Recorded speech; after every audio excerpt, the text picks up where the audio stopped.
Assalamualaikum warahmatullahi wabarakatuh. Selamat pagi. Apa khabar murid-murid hari ini? Okey.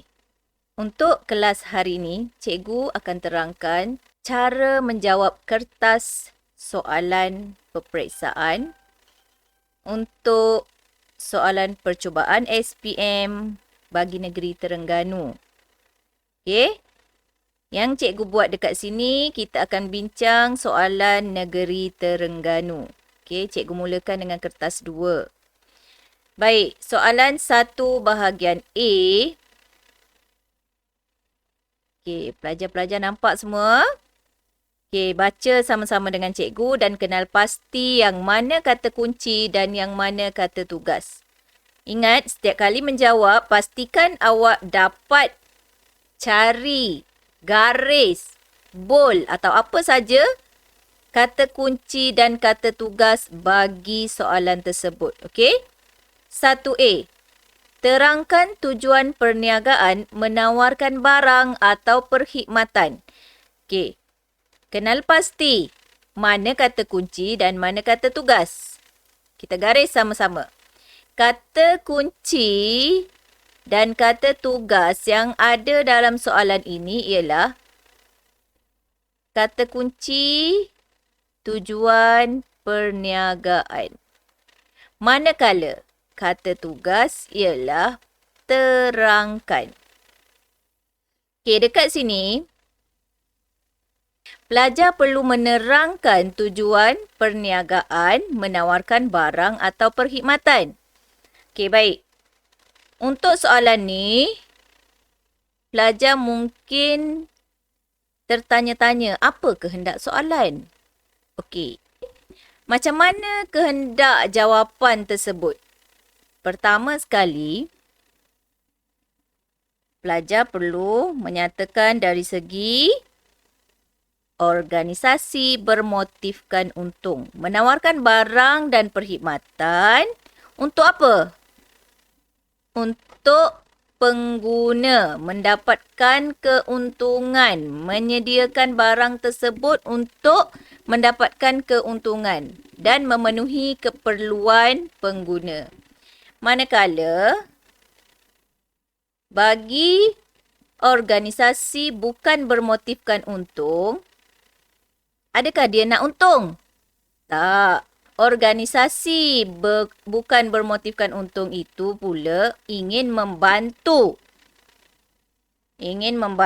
golongan kurang berkemampuan.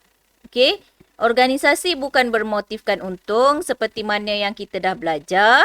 Organisasi bukan bermotifkan untung itu tidak menginginkan keuntungan, dia cuma ingin membantu golongan kurang upaya. Okey? Itu kehendak dia. Okey. Jadi pandailah kamu nak tulis macam mana, ya? Cikgu kalau ada kat depan ni, cikgu dah pergi tengok dah seorang-seorang. Tak ada masalahnya, tak boleh lah, ya? Okey. Agak-agak boleh dapat 4 markah tak tu? InsyaAllah boleh. Awak kena nyatakan 1. Tujuan perniagaan menawarkan barang atau perkhidmatan bagi organisasi bermotifkan untung untuk menawarkan barang atau perkhidmatan untuk keuntungan dan memenuhi keperluan dan kehendak bagi pengguna. Okey? Dekat situ, okey, cara awak nak menjawab soalan ini, awak boleh jawab, awak tuliskan. Cikgu tak boleh nak tulis kat sini. Awak tuliskan fakta 1 ataupun huraian 1. Organisasi bermotifkan untung. Itu saja pun dah dapat markah.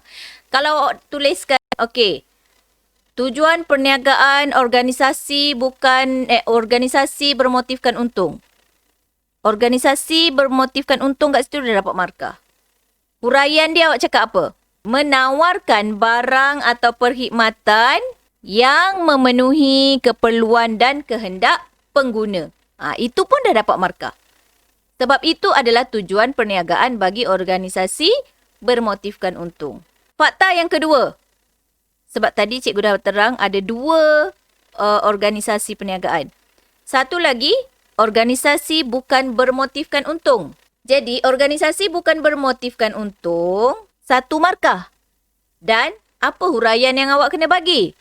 Okey, untuk organisasi bukan bermotifkan untung, dia lebih kepada membantu golongan kurang berkemampuan. Okey, itu 1 markah, membantu. Sebab organisasi bukan bermotifkan untung adalah organisasi yang tak nak untung. Dia ada 3 kaedah yang digunakan dalam perniagaan mereka, iaitu secara percuma, jualan di bawah harga kos dan jualan pada harga kos. Itu organisasi bukan bermotifkan untung. So, dia lebih kepada membantu. Okey? Selesai soalan 1. 4 markah. Okey, baik. Seterusnya, kita pergi kepada soalan 1B. Tadi 1A. Okey, sorry. Tadi 1A, sekarang 1B. Soalan 1B, gambar 1 menunjukkan bentuk perniagaan lain yang terdapat di Malaysia. Okey, ini dia punya pernyataan. Gambar 1 menunjukkan bentuk perniagaan lain yang terdapat di Malaysia. Nelson's since 1985. Okey, soalannya, terangkan pihak-pihak yang terlibat dalam perjanjian urus niaga bentuk perniagaan. Terangkan pihak-pihak yang terlibat dalam perjanjian urus niaga bentuk perniagaan di dalam gambar. Okey, terangkan pihak-pihak yang terlibat. Nelson, syarikat Nelson. Bentuk perniagaan lain ada franchise, ada usaha sama. Okey, sekarang ni Nelson. Kehendak soalan. Cikgu lupa. Kata tugas dan kata kunci yang perlu kamu cari dekat sini. Okey, sini kata tugas. Allah, tebalnya. Okey, kata tugas. Cikgu kecilkan sikit. Okey, terangkan adalah kata tugas. Kata kunci, soalan nak awak cari apa? Okey, kata kuncinya ialah pihak yang terlibat. Cikgu garis pun sengit-sengit tu. Tapi awak boleh nampak lah ya. Sekejap cikgu garis betul-betul. Okey, cikgu garis betul-betul. Cikgu tak pandai sangat nak garis betul-betul. Pihak-pihak yang terlibat dalam perjanjian urus niaga. Okey, siapa yang terlibat dalam urus niaga ni? Ini perniagaan apa? Kena kenal pasti dulu. Okey, ini adalah perniagaan franchise. Pandai. Okey, so seterusnya awak kena kenal pasti siapa yang terlibat. Kalau franchise, kalau perniagaan franchise, pihak yang terlibat hanya ada berapa? 2. Bagus. 2 pihak yang terlibat. 2 pihak yang terlibat. So, siapa dia? Pihak yang terlibat dalam perniagaan franchise ialah franchisor dan franchisee. Tengok tu 4 markah kat sini. 4 markah. So, kalau 4 markah dekat sini, terangkan 1 franchisor. Siapa franchisor? Terangkan. Yang kedua, awak kena terangkan franchisee. Siapa franchisee?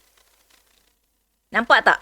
1 fakta awak bagi, 1 huraian awak bagi, awak dapat 1 markah dan franchisee 1 markah, huraiannya 1 markah. Jadi 4 markah semua yang awak boleh dapat. Okey, baik.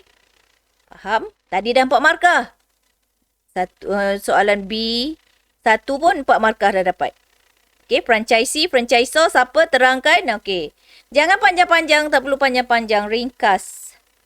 Okey, seterusnya soalan B2. Berikan ciri-ciri umum bentuk perniagaan yang dinamakan dalam soalan 1B1. Ciri-ciri umum bentuk perniagaan. Okey, dekat sini kata tugasnya berikan. Allahu Akbar, hitamnya. Kenapa dia tukar sendiri? Okey, cikgu padam balik semula. Berikan. Itu kata tugas. Kata kunci? Ciri-ciri umum bentuk perniagaan di soalan 1B1. So, dekat sini, Tadi awak dah kenal pasti ini adalah perniagaan franchise. Jadi, apakah ciri-ciri umum bentuk perniagaan franchise? 2 markah. 2 markah sahaja. So, apa yang penting awak kena ingat tentang franchise? Ya, sama. Okey. Barang yang dijual sama, logo yang sama. Ingat lagi tak? Okey, franchise. Okey, baik. Kita sambung tadi. Ciri-ciri umum bentuk perniagaan yang dinamakan dalam soalan 1B1. Okey. Berikan ialah kata tugas. Ciri-ciri umum bentuk perniagaan ialah berikan ialah kata tugas. Ciri-ciri umum bentuk perniagaan adalah kata kunci. Jadi, untuk perniagaan franchise, awak kena tulis 1. Apa dia? Franchise. Pandai. Mengikut sistem yang telah ditetapkan oleh franchisor. Okey. Itu adalah franchise. Sebab awak tak boleh buat suka-suka hati. Awak kena ikut sistem yang telah ditetapkan oleh franchisor, pemilik perniagaan tersebut. Itu 1. Mengikut sistem yang telah ditetapkan oleh franchisor. 2. Okey, apa dia? Apa dia yang kedua? Ada dalam buku. Apa dia yang kedua? Perniagaan hendaklah mengikut tempoh yang diberikan dalam perjanjian. Perniagaan tersebut perlu mengikut tempoh yang ditetapkan dalam perjanjian. Okey? Franchisee berhak menggunakan rahsia dagangan milik franchisor. Ini awak boleh cek dekat buku teks. Buku teks tingkatan 4. Ada jawapan dia. 2 markah sahaja. 2 markah sahaja. Okey? 2 markah sahaja. Okey, habis selesai soalan 1. Berapa minit kita jawab soalan 1? Okey, cikgu harap awak boleh dapat penuh markah dekat sini. 10. Okey, 10 markah dekat sini.